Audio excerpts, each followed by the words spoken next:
गांव में रहने वाला एक नौजवान लड़का अपने शांत और सरल स्वभाव के लिए पूरे गांव में प्रसिद्ध था।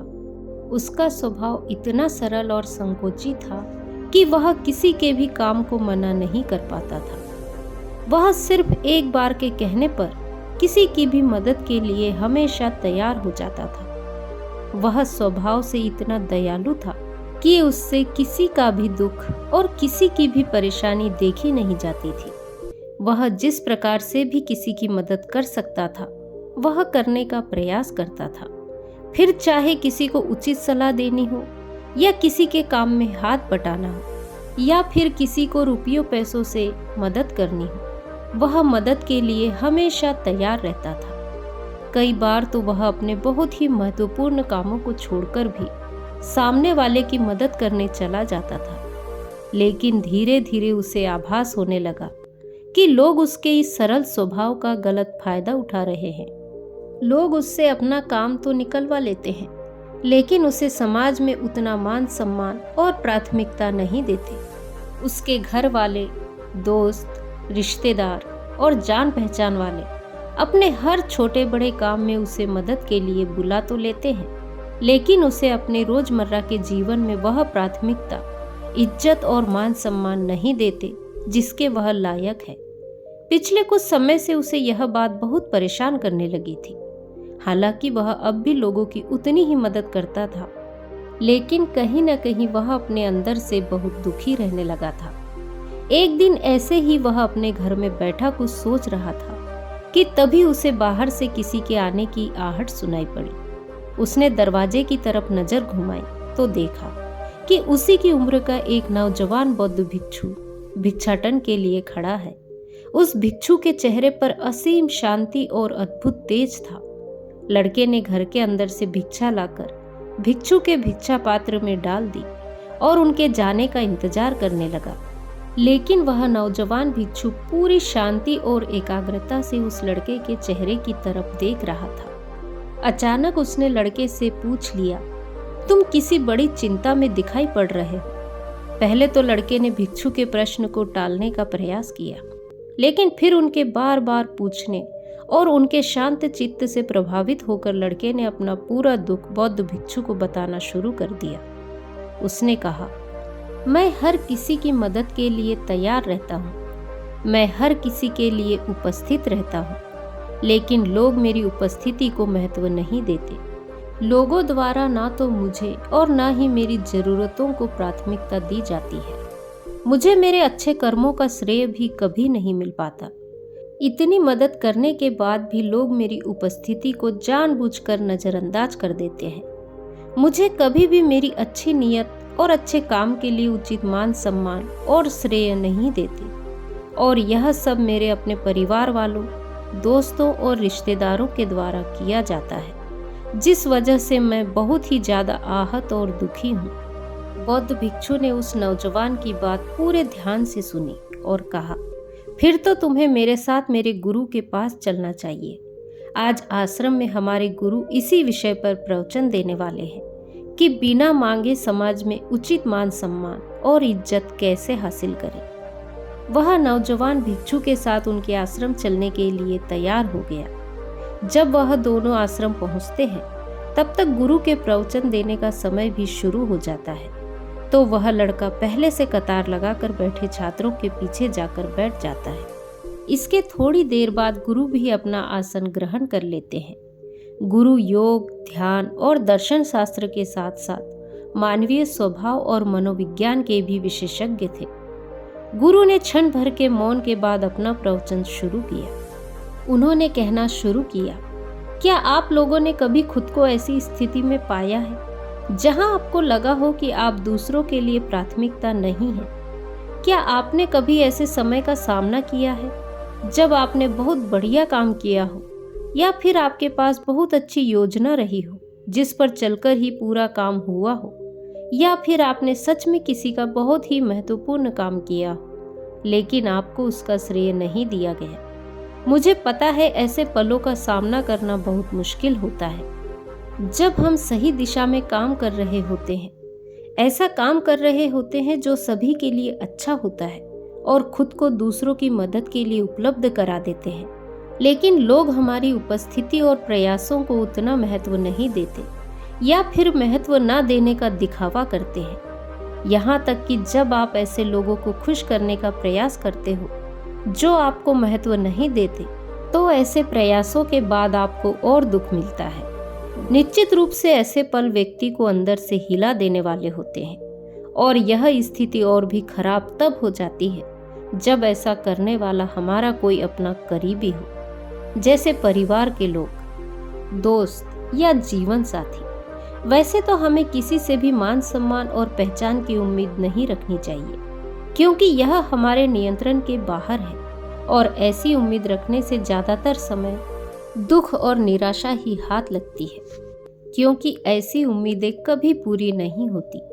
लेकिन क्या हो अगर मैं कहूँ कि ऐसे कुछ तरीके हैं जिनका उपयोग करके आप किसी के भी जीवन की प्राथमिकता बन सकते हो और समाज में वह मान सम्मान और पहचान हासिल कर सकते हो जिसके आप लायक हो। आज के प्रवचन में मैं तुम्हें 9 ऐसे सफल तरीके बताऊंगा जिनका उपयोग करके आप यह निश्चित कर सकते हो कि आप उन लोगों के जीवन की प्राथमिकता बने रहो जिनसे आप प्रेम करते हो, जिनकी परवाह करते हो, या जिनके लिए आप चाहते हो कि आप उनके जीवन की प्राथमिकता बने रहो। तो मेरी इन 9 बातों को ध्यान से सुनना। पीछे बैठा वह नौजवान लड़का भी पूरे ध्यान से गुरु की बातें सुन रहा था। गुरु ने कहना शुरू किया, पहला नियम, खुद को खोने का डर पैदा करो। यह सबसे शक्तिशाली मनोवैज्ञानिक तकनीकों में से एक है जिसका उपयोग आप किसी के भी जीवन में अपना महत्व बढ़ाने के लिए कर सकते हैं। खुद को खोने का डर पैदा करके आप सामने वाले को मजबूर कर सकते हैं कि वह आपको भी अपने जीवन में उचित प्राथमिकता दे। लोग अक्सर नई चीजों को पाने के लिए उतना उत्साहित नहीं होते जितना जो उनके पास है उसे खोने से होते हैं। इसीलिए अगर आप चाहते हैं कि सामने वाला आपको अपनी प्राथमिकताओं में शीर्ष पर रखे, तो उनके दिमाग में तुम्हें खो देने का डर पैदा करो, और ऐसा करने के लिए खुद को उनसे भावनात्मक रूप से दूर करना शुरू कर दो। अपनी भावनाओं और व्यक्तिगत बातों को उनसे साझा करना बंद कर दो। अपना समय और ऊर्जा दूसरे लोगों के साथ भी बांटना शुरू करो।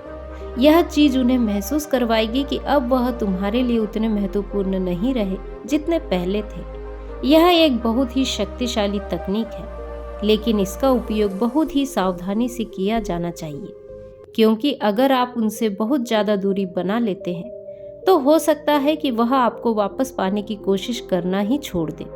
इसीलिए आपको इस तकनीक का उपयोग बुद्धिमानी से और संतुलन में करना चाहिए। दूसरा नियम, अपनी उपस्थिति को कम करो।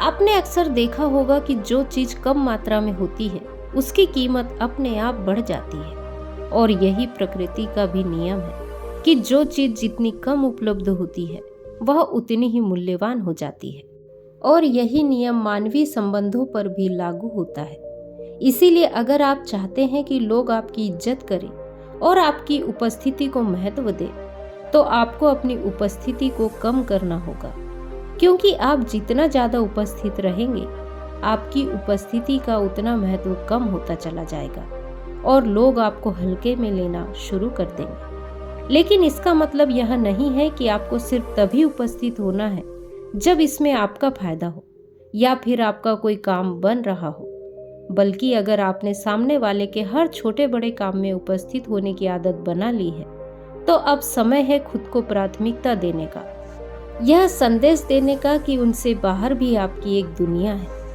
आपका समय सिर्फ उनके लिए नहीं है और न ही आप सिर्फ उनका इंतजार कर रहे हैं। सिर्फ यह एक आदत सामने वाले की नजरों में आपके समय और उपस्थिति का महत्व कई गुना बढ़ा देगी। गुरु ने आगे कहा, तीसरा नियम, अपने व्यक्तित्व को रहस्यमय बनाएं। लोग आमतौर पर गूढ़ और रहस्यमय चीजों की ओर आकर्षित होते हैं। एक रहस्यमय व्यक्तित्व स्वाभाविक तौर पर सबको आकर्षित करता है और अक्सर लोगों को रिश्तों के क्षेत्र में अधिक जुड़ाव महसूस कराता है। थोड़ा रहस्यमय होना आपके लिए फायदेमंद हो सकता है। यदि आप चाहते हैं कि आपको प्राथमिकता दी जाए, तो तुरंत अपने बारे में सब कुछ बोलने से बचें। ज़्यादा जानकारी दिए बिना अपने शौक और रुचियों के बारे में संकेत दे। किसी के प्रश्नों के उत्तर भी थोड़े अस्पष्ट और घुमा फिरा कर दे और अपने अतीत के बारे में सबसे कुछ न कहे। अपने जीवन को एक खुली किताब की तरह लोगों के सामने ना रखें। इसका उद्देश्य सिर्फ दूसरे व्यक्ति को अपने बारे में अधिक जानने के लिए उत्सुक बनाए रखना है और आप देखेंगे कि समय के साथ वह आपको अपने जीवन में प्राथमिकता के रूप में देखना शुरू कर देंगे। चौथा नियम, लोगों को खुद पर निवेश करने दें। यह एक नाजुक कदम है जिसे आपको बुद्धिमानी और संयम से उपयोग करना चाहिए, क्योंकि हमारा उद्देश्य लोगों को खुद से दूर करना नहीं बल्कि अपनी सही जगह हासिल करना है। इस प्रश्न पर विचार करो कि कौन आपको प्राथमिकता के रूप में देखने के लिए अधिक इच्छुक होगा। कोई ऐसा व्यक्ति जिसने आप में बहुत अधिक निवेश किया है या कोई ऐसा व्यक्ति जिसने आप में बिल्कुल भी निवेश नहीं किया है? उत्तर स्पष्ट है। तो यदि आप चाहते हैं कि कोई आपको प्राथमिकता के रूप में देखे तो आपको उन्हें अपने में निवेश करने की अनुमति देनी होगी। यह कई तरीकों से किया जा सकता है। उदाहरण के लिए, उन्हें अपना समय आप पर निवेश करने दें, उनकी भावनाओं को अपने से जुड़ने दें, केवल उन झूठी उम्मीदों को बढ़ावा ना दें जिन्हें आप जानते हैं कि आप पूरा नहीं कर पाएंगे। साथ ही यह भी दिखाएं कि आपका समय मूल्यवान है, हमेशा उपलब्ध ना रहे और कभी कभी उन्हें भी आपका इंतजार करने दें। आपका यह व्यवहार सामने वाले को यह संदेश भेजेगा कि आप खाली और फालतू नहीं हैं, और अगर उन्हें आपका समय और ध्यान चाहिए तो उन्हें भी प्रयास करना पड़ेगा। इससे सामने वाला आपको गंभीरता से लेगा और आपको प्राथमिकता देना शुरू कर देगा। लेकिन याद रहे, इस तकनीक का उपयोग समझदारी से करना होगा। इसकी अति ना करें, अन्यथा परिणाम आपकी इच्छा के विपरीत हो सकता है। 5वां नियम, खुद को और अपनी जरूरतों को प्राथमिकता दें। इसका मतलब स्वार्थी होना नहीं है। खुद को प्राथमिकता देने का मतलब है स्वयं को ऐसी जगह पर ना होने देना जहां आप एक प्राथमिकता नहीं है। उदाहरण के लिए, अगर आप जानते हैं कि कोई आपको उतनी इज्जत नहीं दे रहा है जितनी उसे आपको देनी चाहिए, तो फिर ऐसे इंसान से क्यों इतनी नजदीकियां बढ़ाना? ऐसे लोगों के बीच रहकर जो आपको अपनी प्राथमिकता नहीं मानते हैं और महत्व नहीं देते हैं, उनसे दूरी बना ले। आप उनके साथ रहें जो आपको अपनी प्राथमिकता मानते हैं और महत्व देते हैं। हो सकता है कि उन्हें देखकर बाकी लोग भी आपको महत्व देना शुरू कर दें। गुरु ने आगे कहा, आप सबका यह समझना जरूरी है कि आप स्वयं के प्रति दूसरे व्यक्ति की भावनाओं को नियंत्रित नहीं कर सकते। आप स्वयं के प्रति केवल खुद की भावनाओं को नियंत्रित कर सकते हैं। इसीलिए यदि आप किसी के जीवन में प्राथमिकता बनना चाहते हैं तो सुनिश्चित करें कि पहले आप अपने जीवन में प्राथमिकता बने। 6वां नियम, किसी को भी अपने जीवन का केंद्र मत बनाओ। किसी को भी अपने दिमाग में इतना बड़ा मत बनाओ कि वह आपके जीवन का केंद्र बिंदु बन जाए। जब तक सामने वाला इंसान आप पर ध्यान ना दे, आपकी तारीफ ना करे, आपको तब तक खुशी नहीं मिलती जब तक वह सामने वाला इंसान आपसे ये सब कहे। यदि उस इंसान ने यह कह दिया कि आज आप अच्छे लग रहे हैं या आपने यह काम अच्छा किया है, तो आप खुश हो जाते हो। लेकिन अगर किसी दिन उसी इंसान ने कह दिया कि आप ठीक नहीं हो या आपका यह काम मुझे पसंद नहीं आया, तो आप दुखी हो जाते हो। अगर आपने इस स्तर तक किसी और को अपने जीवन का नियंत्रण दे रखा है, आपने उसको इतना बड़ा बना रखा है, तो खुद को दुखी करने की व्यवस्था आपने खुद कर रखी है, क्योंकि आपकी भावनाओं की चाबी उस व्यक्ति के हाथ में है। वह जब चाहे आपको खुश कर सकता है और जब उसका मन करे वह आपको दुखी भी कर सकता है। कोई भी इंसान कभी भी ऐसे व्यक्ति को गंभीरता से नहीं लेता। जब उसे पता चल जाता है कि सामने वाला मेरे ध्यान और परवाह का भूखा है।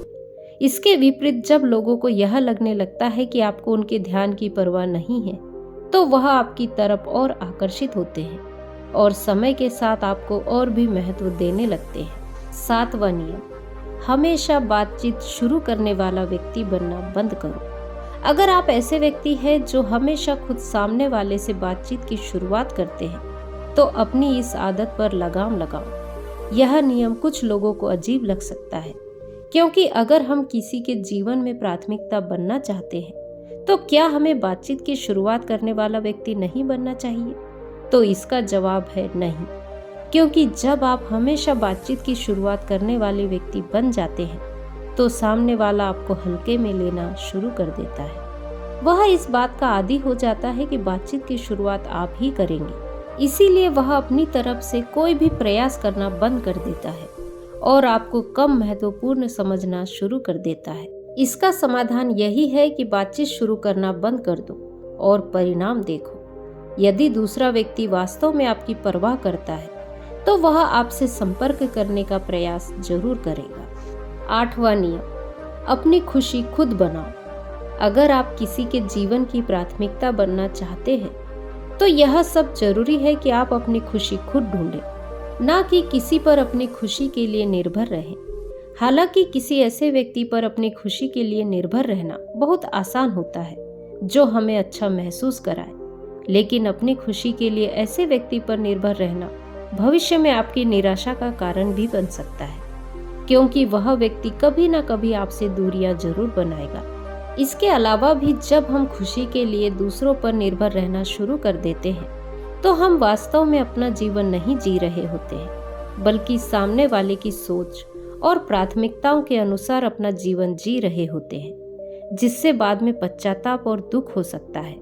इसीलिए अगर आप चाहते हैं कि कोई आपको अपने जीवन की प्राथमिकता बनाए तो आपको अपनी खुशी खुद तलाशनी होगी, वह भी अपने अंदर से, क्योंकि यह खुशी न केवल लंबे समय तक रहती है बल्कि यह आपको दूसरों की नज़रों में ज़्यादा आकर्षक भी बनाती है, क्योंकि जब आप अंदर से खुश होते हैं तो आप ज़्यादा संतुलित और आत्मविश्वासी लगते हैं, जो लोगों को अपनी तरफ आकर्षित तो करता ही है, साथ ही उनकी नज़रों में आपकी एक सकारात्मक छवि बनाती है, जिससे वह आपको और अधिक महत्व देना शुरू कर देते हैं।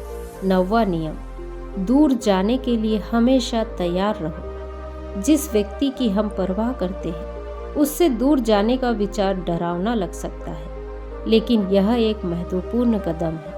यह दिखाकर कि आप दूर जाने से नहीं डरते हैं, आप यह संदेश भेज रहे हैं कि आप अपनी योग्यता से कम कुछ भी स्वीकार नहीं करेंगे।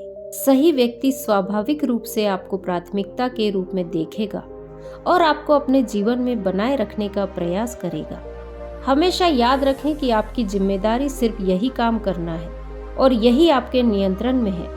इसीलिए आपको सिर्फ इस बात के प्रति जागरूक होना चाहिए कि आपके कार्य खुद के और दूसरों की नज़रों में सही हो और उन कार्यों को करके आपको अच्छा महसूस होना चाहिए। यह उम्मीद ना करें कि आपको हमेशा आपके अच्छे कार्य का श्रेय दिया जाएगा, ऐसा हर बार नहीं होने वाला। गुरु ने आगे कहा, इन 9 नियमों का पालन करो और समय दो, लोग स्वाभाविक रूप से आपको उसी तरह से देखना शुरू कर देंगे जिसके आप हकदार हैं। अंत में मैं बस इतना ही कहना चाहूँगा कि हम सब ने ऐसे क्षणों का अनुभव किया है जब हमें उपेक्षित महसूस करवाया गया और हमें उचित प्राथमिकता नहीं दी गई। हालांकि यह याद रखना भी आवश्यक है कि हर व्यक्ति की जीवन यात्रा अलग है और किसी दूसरे व्यक्ति की प्राथमिकताएं हमारे वास्तविक मूल्य को निर्धारित नहीं कर सकती, क्योंकि हम सब अलग हैं।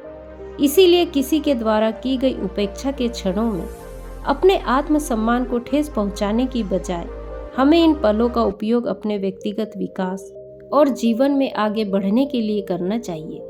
सबसे जरूरी बात यह है कि हम दूसरों पर निर्भर न रहते हुए अपनी खुशी और भलाई का ध्यान रखते हुए खुद को प्राथमिकता दें। और जब दूसरे इस बात को देखेंगे कि आपकी पहली प्राथमिकता आप खुद हैं, तो वह आपको वह मूल्य देना शुरू कर देंगे जिसके आप हकदार हो। इतना कहने के बाद गुरु ने अपना प्रवचन समाप्त किया और वहां से चले गए। धीरे धीरे सभी छात्र भी वहां से चले गए, लेकिन वह नौजवान लड़का अभी भी गुरु की बातों में खोया हुआ था। उसे अपने प्रश्न का उत्तर मिल चुका था। उसने मन ही मन उस नौजवान भिक्षु और उनके गुरु का धन्यवाद किया और वहां से चला गया। तो दोस्तों, आज की कहानी यदि आपको पसंद आई हो तो वीडियो को लाइक, शेयर, कमेंट करें और चैनल को सब्सक्राइब करें। नमो बुद्धाय।